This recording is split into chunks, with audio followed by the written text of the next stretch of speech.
Secret Avengers के last episode के अंदर हमने देखा था कि यहाँ पे शेंग-ची और पूरे की पूरी स्टीव रॉजर्स के ऊपर निंजास का अटैक होता है, जिसके दरमियान वो शेंग-ची को वहाँ से उठा के ले जाते हैं अपने फादर के पास उसकी पूरी की पूरी एक रिचुअल को कंप्लीट करने के लिए। लेकिन तभी स्टीव रॉजर्स का बैकअप प्लान यानी कि एंट मैन यहाँ पे शेंग-ची के साथ मौजूद था, जो कि उन सारे के सारे निंजास को धूल चटाने के बाद उसको बचा के वहाँ से निकलता है। लेकिन हम देखते हैं कि इन सारी की सारी बातों के बाद उसका जो फादर होता है शेंग-ची का काफ़ी ज़्यादा गुस्से में आ चुका होता है। लेकिन यहाँ पे थॉर्नड्रेक बेसिकली अब शेंग-ची और स्टीव रॉजर्स के पूरे मामले से निपटने के लिए किसी और को नहीं बल्कि जॉन स्टील को उनके पीछे भेज रहा है, जिसको बताया जा रहा है कि वो अमेरिका का सबसे पहला असली सुपर सोल्जर है, यानी स्टीव से भी ज्यादा पुराना। तो अब आगे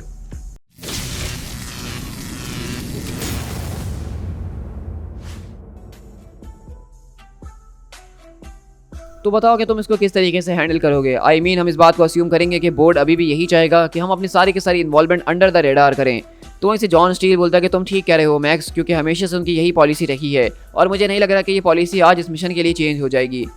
तो मैक्स बोलता है कि रॉजर्स और उसके लोग जो हैं वो हमारे लिए आसान टारगेट नहीं होने वाले हैं। तो जॉन बोलता है कि हाँ तुमने ठीक कहा कि वो आसान टारगेट नहीं होंगे, लेकिन थॉर्नड्रेक ने अगर मुझे उसके पीछे लगाया उसको वापसी लेकर आने के लिए, तो चाहे वो आसान हो या ना हो लेकिन हमें उसको करना ही होगा किसी भी कीमत के ऊपर। तो मैक्स कहता है क्या तुमने रॉजर्स को एक्शन के अंदर देखा है, क्योंकि सच कहूँ तो ये बात तो मानने वाली है कि वो काफ़ी ज़्यादा फॉर्मेडेबल है, उसको हराना इतना आसान नहीं है। तो जॉन स्टील बोलता है कि मैंने उसको देखा है, हेल मैं उसके साथ साइड बाय साइड लड़ा हूँ। और इसी तरह हम एक पुराने फ्लैशबैक में देखते हैं जहाँ कैप्टन अमेरिका जब जर्मन से लड़ रहे होते हैं वर्ल्ड वॉर के अंदर, तो जॉन स्टील बेसिकली उनके साथ लड़ा है। तो वहीं से मैक्स पूछता है तो आखिरकार ये कब की बात है। मैं इस बारे में श्योर नहीं हूँ, लेकिन ये बात है वॉर की और डिटेल्स मेरी जो है इस वक्त काफ़ी ज़्यादा धुंधली हो चुकी हैं, लेकिन मैं इतना ज़रूर जानता हूँ कि मैं और वो एक साथ काफ़ी ज़्यादा बैटल्स का हिस्सा रहे हैं। एनीवेज मुझे रॉजर्स की इस वक्त बिल्कुल भी कोई परवाह नहीं है, वो एक ऐसा शख्स है जिसके बारे में मैं जानता हूँ कि मैं उसको आसानी से टेक डाउन कर सकता हूँ। मैं बस इस वक्त ये सोचने की कोशिश कर रहा हूँ कि आखिरकार उस बूढ़े बास्टर्ड के बच्चे को बिना किसी अटेंशन को ग्रैब किए एक पूरे के पूरे ब्रॉड डे लाइट के अंदर से कैसे निकाल के जा सके और हमारा नामो निशान भी किसी के सामने ना आए। तो वहीं से मैक्स बोलता है कि देखो सच कहूँ तो मुझे नहीं लगता कि हमारे पास इस तरह का कोई तरीका है कि हम ये सब कर भी सकें। तो वहीं से फ्यूरी बोलता है कि आखिरकार हम इन सारे के सारे मामले को इस तरह से क्यों लेके चल रहे हैं कि उनको अभी तक इसके फादर के बारे में नहीं पता है। मतलब आई मीन हम इस बात को जान चुके हैं कि शेंग-ची को हमने लेने के लिए जब गए थे तो इस बात को समझ चुके हैं कि हम शेंग-ची के पीछे इसलिए हैं क्योंकि उसके फादर वापसी आ चुके हैं। तो क्यों ना हम इस सारी की सारी इन्फॉर्मेशन को जो ऑलरेडी हमारे बारे में जानते हैं उसको अपने एडवांटेज के लिए इस्तेमाल करें। तो जॉन स्टील बोलते हैं कि तुम जानते हो मैक्स कि कभी कभार मैं इस बात को भूल जाता हूँ कि मुझे तुम कितने ज़्यादा पसंद हो। और इस तरह हम सीक्रेट एवेंजर्स के क्वीन कैरियर के अंदर शिफ्ट होते हैं, जो कि इनका बेसिकली बेस भी है चलता फिरता। और वहीं से बीस्ट बोलता है तो भाइयों अब सब यहाँ पे करीब आ जाओ, क्योंकि जो इन्फॉर्मेशन मुझे मिलनी चाहिए थी तो मैंने अपने कल के पूरे दिन को लगा के आइज ऑफ द ड्रैगन के रिलेटेड जो ये पत्थर हैं जितनी भी इन्फॉर्मेशन थी सब कुछ कलेक्ट करा है और उसके साथ साथ शेंग-ची के फादर की जो हिस्ट्री थी उसको उसके साथ जोड़ने की कोशिश करी है और ये पता लगाने की कोशिश करी है क्या उस बारे में वो जानता है, क्या उसने उसको कभी इस्तेमाल करा है। और सच कहूँ तो मुझे यहाँ पे कोई चीज़ मिली है। तो शेंग-ची बोलता है क्या मतलब मेरे फादर के बारे में। तो बीस्ट बोलता है कि ये सिर्फ एक थ्योरी है अभी के लिए, लेकिन हाँ कुछ बातें मेक सेंस बनाती हैं। अर्ली लेजेंड्स के मुताबिक जो चीज़ें मुझे मिली हैं मैं इस बात के ऊपर बिलीव करने के लिए तैयार हूँ कि तुम्हारे फादर उन लोगों में से एक है जिन्होंने इस आई ऑफ द ड्रैगन को क्रिएट किया था। वो सॉर्सरर्स जिन्होंने इस जैम को बनाने के लिए अपनी जान को दे दिया था वो दरअसल आपस में एक दूसरे के भाई थे। According to the several text ऐसा बताया जाता है कि उन दोनों भाइयों ने मिलकर अपनी लाइफ फोर्स को कुर्बान किया था ताकि वो इन जेम्स को बना सकें, बल्कि इन रियलिटी वो दरअसल तुम्हारे फादर ही थे जो कि एक ईविल मैजिशियन के नाम से पूरी की पूरी हिस्ट्री के अंदर मशहूर हैं। उन्होंने दरअसल इन जेम्स को बनाया था ताकि वो अपने ही भाई की लाइफ एसेंस को चुरा सकें और हमेशा के लिए जिंदा रह सकें। और अगर ये सारी की सारी इन्फॉर्मेशन ठीक है तो मुझे यहाँ पे सिर्फ इतना ही नहीं बल्कि तुम्हारे फादर का असली नाम भी पता चल चुका है जो कि ज़ेंग ज़ू है। तो वहीं से शेंग-ची बोलता है कि काफ़ी फैसिनेटिंग खबर है ये तो, क्योंकि मेरे फादर हमेशा से हिस्ट्री के अंदर अलग अलग नामों से मशहूर हैं। तो वहीं से प्रिंस ऑफ ऑर्फन बोलता है कि प्रोबेबली वो इसीलिए ताकि वो अपने आप को हमेशा के लिए प्रोटेक्टेड रख सकें, क्योंकि मैजिक और नाम्स हमेशा एक साथ कभी भी अच्छे तरीके से नहीं फिट बैठते हैं। तो स्टीव बोलते हैं तो इसका मतलब ये है कि वो शेंग-ची को इसलिए चाहते ताकि वो उन जेम्स को प्रॉपर्ली यूज़ कर सकें, ताकि वो अपने एक और फैमिली मेम्बर की लाइफ फोर्स को ड्रेन कर सकें और हमेशा के लिए दोबारा ज़िंदा हो सकें।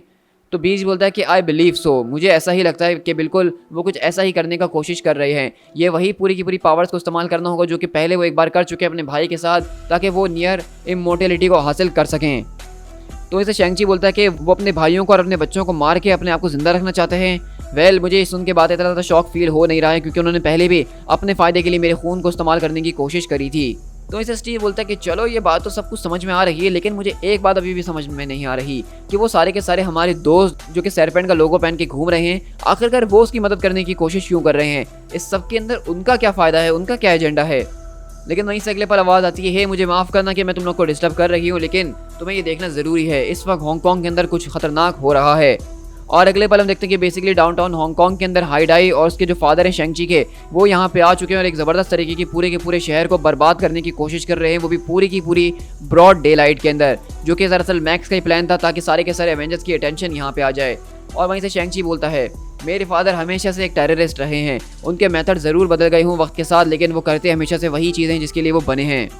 तो स्टीव बोलते हैं कि चलो इन सारी की सारी चीज़ों के बारे में हम बाद में डिस्कशन करेंगे और सोचेंगे कि क्या करना है। इस वक्त हमारी प्रायोरिटी इन लोगों को बचाना है। वॉर मशीन तुम बताओ कि क्या कर सकते हो? तो वॉर मशीन कहता है कि हाँ, मैंने सारे के सारे MP चार्ट्स को रेडी कर लिया है, जो कि उनकी सारी की सारी वीडियो फीड्स को भी डिस्ट्रैक्ट कर देंगे और हम पब्लिक में जब जाएंगे तो कुछ भी पब्लिक ना हो पाएगा। तो स्टीव बोलता है कि बहुत बढ़िया, एवेंजर्स मूव ऑन। और अगले पल हम देखते हैं कि यहाँ पे बेसिकली वॉर मशीन जहाज से निकलता है और एक ज़बरदस्त तरीके के बॉम्ब को शूट करता है, जिससे आसमान के अंदर एक लाल रोशनी फैलती है, जिसको देख के सब चौंक जाता है कि ये चल क्या रहा है। और वो एक तरह की डिस्ट्रैक्शन होती है, जिससे वॉर मशीन आके उन सारे के सारे निंजास को लेके जाता है। और स्टीव बोलते हैं कि come on people, move fast, हमें उसको गिराना ही होगा। और इसी तरह हम देखते हैं कि बेसिकली शेंगची के फादर ज़बरदस्त तरीके के मैजिक्स को इस्तेमाल कर रहा है और आसपास की सारी कार्स को ब्लास्ट कर रहा होता है, जिसकी वजह से वैल्किरी काफ़ी ज़्यादा दूर उड़ के जाती है।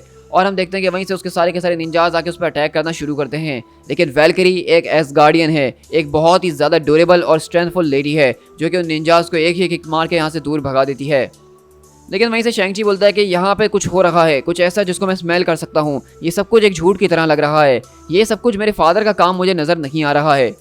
और अगले पल हम देखते हैं कि यहाँ से आवाज़ आती है, चलो हमें इसको फ़ौरन जल्द से जल्द करना ही होगा। वो और ज़्यादा देर के लिए डिस्ट्रैक्टेड नहीं रहने वाले हैं, क्योंकि अगले पल हम देखते हैं कि बेसिकली जब सारे के सारे एवेंजर्स वहाँ पे नीचे जाके शेंगची के फादर से लड़ने में लगे होते हैं, और तभी हम देखते हैं कि यहाँ पे मैक्स और जॉन स्टील जो हैं वो बेसिकली यहाँ पे शैरन कार्टर को पकड़ने के लिए आ चुके होते हैं।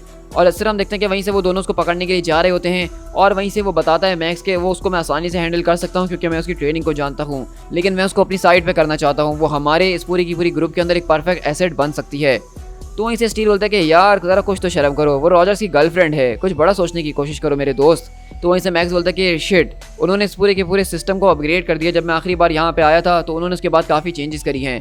तो स्टील बोलता है कि इस बात को तो एक्सपेक्ट किया ही था, लेकिन क्या तुम अभी भी अंदर जाना चाहते हो? तो वहीं से मैक्स बोलता है कि हाँ जाना तो पड़ेगा ही, लेकिन अब उनको पता चल जाएगा कि हम यहाँ पे आ चुके हैं। और अगले पर वो बेसिकली वहाँ पे जहाज़ के शीशे को तोड़ के अंदर घुसने की कोशिश करते हैं, जिससे शैरन के सामने फ़ौरन अलार्म्स बज जाते हैं और वो समझ जाती है कि यहाँ पे कुछ हो रहा है।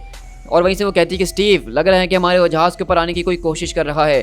तो स्टीव बोलते हैं कि शैरन, क्या तुम उनको होल्ड ऑफ करके रख सकती हो? तो कहती है कि मुझे इस वक्त नहीं पता कि वो कौन है और कितने लोग हैं। और अगले बार हम देखते हैं कि स्टीव बेसिकली यहाँ पे पूरी की पूरी फाइट के अंदर मसरूफ़ होते हैं, लेकिन वहीं से हम देखते हैं कि हाइडाई के कुछ लोग जो हैं वो सीधा एक बॉम्ब को लेके पूरे के पूरे क्वीन जेट की तरफ जा रहे होते हैं। और स्टीव बोलते हैं the queen jet, war machine, तुम्हें उसको रोकना ही होगा। लेकिन अगले पल हम देखते हैं कि वॉर मशीन उसको अपने रिपल्जर के जरिए रोक तो देता है, लेकिन वो उस पूरे के पूरे बॉम्ब की बेल्ट को जो है वो उनके पूरे के पूरे क्वीन जेट के ऊपर फेंक देता है, जिससे उनका क्वीन जेट उड़ जाता है और अब वो अपने मेन हेलीकैरियर तक नहीं जा सकते हैं। लेकिन इसी तरह हम देखते हैं कि वैल्किरी यहाँ पे आती है और बेसिकली आके स्टीव को बचाती है। और वहीं से वो कहते हैं कि Sharon, do you copy? Sharon, क्या तुम मुझे सुन सकती हो? लेकिन वहीं से शेंगची आता कहता है कि बस अब बहुत हो चुका है फादर, आपको मेरा खून चाहिए तो आए और उसको हासिल कर लीजिए। लेकिन शेंगची जब उनके ऊपर अटैक करने के लिए जाता है तो वो उनके आर पार हो जाता है, क्योंकि दरअसल वो असली में यहाँ पे कभी मौजूद ही नहीं था। ये पूरी की पूरी एक डाइवर्जन थी जो कि दरअसल मैक्स और यहाँ पे जो है जॉन स्टील ने क्रिएट करी थी, ताकि वो सिर्फ शैरन कार्टर को जो है अपने कब्जे में ले सकें और उसका इस्तेमाल करके स्टीव को जो है वो बेसिकली ब्लैकमेल करेंगे शेंगची को देने के लिए। तो हम देखते हैं कि बिल्कुल इसी तरीके से उस पूरे के पूरे हेलीकैरियर के अंदर यहाँ पे जॉन स्टील और मैक्स जो हैं वो बीस्ट को तो बहुत ज़्यादा आसानी से गिरा देते हैं और शैरन उससे थोड़ा मुकाबला करने की कोशिश ज़रूर करती है, जहाँ पे मैक्स उससे काफ़ी पिट भी जाता है, लेकिन उसके बावजूद वो यहाँ पे उन दोनों के दोनों लोगों को एक साथ संभाल नहीं सकती है। और अगले पल हम देखते हैं कि मैक्स यहाँ पे शैरन को एक ज़बरदस्त तरीके का मुक्का मार के गिरा देता है, जिससे उसका मुंह वो सब फट चुका होता है और वो थोड़ा सा अफसोस के अंदर भी होता है और कहता है कि डैम इट, मैं ये करना नहीं चाहता था। तो जॉन बोलता है कि हमारे पास इस वक्त इस सारी की सारी पिटी के लिए टाइम नहीं है मैक्स, हमें यहाँ से फ़ौरन निकलना होगा। लेकिन अगले पल वॉर मशीन स्टीव को उठाते हुए सीधा जो है हेलीकैरियर की तरफ जाता है और वहीं से वो कहते हैं कि ज़रा तेज़ी से चलने की कोशिश करो। तो वॉर मशीन बोलता है कि मैं ज़रा तेज़ी से गया तो स्टीव तुम्हारे ख्याल से हमारे जिस्म से उखड़ जाएगी। तो स्टीव बोलते हैं कि बस तुम मुझे किसी तरह वहाँ अंदर तक पहुँचा दो। और इस तरह वॉर मशीन स्टीव को उठा के फेंकता है और स्टीव सीधा उस पूरी की पूरी हेलीकैरियर की विंडो को तोड़ते हुए अपने जहाज़ के अंदर पहुँचते हैं। लेकिन हम जब देखते हैं कि वो यहाँ पहुँचने तब काफ़ी ज़्यादा देर हो चुकी होती है, शैरन यहाँ से गायब हो चुकी है और बीस्ट अपने होश में आने की कोशिश कर रहा होता है और वो बोलते हैं कि हैंक, क्या तुम ठीक हो? ये बताओ कि शैरन कहाँ है? तो वो कहता है कि मुझे उन लोगों ने किसी चीज़ से मारी, मेरे ग्लासेस कहाँ हैं आखिरकार। तो स्टीव बोलता है कि कौन थे वो लोग हैंक, किसने तुम्हें मारने की कोशिश करी। और अगले पल हम देखते हैं कि हैंक वहाँ पे स्क्रीन की तरफ इशारा करता और कहता है कि ये वो था। और हम देखते हैं कि वहीं पे वो कहता है, हेलो रॉजर्स, काफ़ी ज़्यादा लंबा अरसा हो चुका है कि हम दोनों एक दूसरे से मिले नहीं। सॉरी, हमारे पास वक्त नहीं एक प्रॉपर रीयूनियन करने का। लेकिन अगर तुम इस लड़की को दोबारा फिर कभी जिंदा देखना चाहते हो तो तुम एग्जैक्टली बिल्कुल वैसा ही करोगे जैसा मैं तुम्हें करने के लिए कहूँगा। तो स्टीव एकदम चौंक जाता और कहता है कि नहीं, जॉन स्टील, क्या सच में ये तुम हो? तो वो कहता है कि गुड, ये तो बहुत अच्छी बात है कि मैं तुम्हें कम से कम याद तो हूँ। तो इसका मतलब ये है कि तुम समझ ही गए होगे कि मैं कितना सीरियस हूँ इस वक्त। तो वहीं से वॉर मशीन बोलता है कि क्या आखिरकार ये जॉन स्टील है कौन? तो वहीं से प्रिंस ऑफ ऑर्फन आता है और वो भी जब ये देखता है तो वो पहचान जाता है, क्योंकि प्रिंस ऑफ ऑर्फन भी जो है कैप्टन अमेरिका के साथ वॉर में लड़ चुका है। तो कहता है कि क्या, ओह डैम, ये कैसे हो सकता है? और जॉन स्टील बोलता है कि मैं तुम्हारे सामने एक सिंपल एक्सचेंज रखने वाला हूँ, एजेंट 13 के बदले शैंग-ची। लेकिन स्टीव चिल्लाता है कि स्टील, अगर तुमने उसको हर्ट करने की कोशिश करी तो आई स्वेयर कि मैं तुम्हें जान से मार डालूंगा। और ये बात याद रख लेना कि मैं तुम्हें मारने का कोई ना कोई तरीका तो जरूर ढूंढ लूंगा। तो वहीं से स्टील बोलता है कि चलो अब बस भी करो रॉजर्स, ज़्यादा ड्रामेटिक होने की कोई ज़रूरत नहीं है। देखो, मैं तुम्हें आसानी से बता देता हूँ कि लड़की यहाँ पे बिल्कुल मेरे साथ ठीक रहने वाली है, उसको कोई नुकसान नहीं होगा। लेकिन मैं कल के बाद इस बात की गारंटी नहीं दे सकता हूँ। और अगले पल जॉन स्टील जो अपना मैसेज पहुंचाने के बाद अपनी स्क्रीन को ऑफ कर देता है। तो सिंपल यहाँ पे ये है कि वो एजेंट 13 को वापसी कर देगा, लेकिन उसको शैंग-ची चाहिए किसी भी कीमत के ऊपर। To be continued.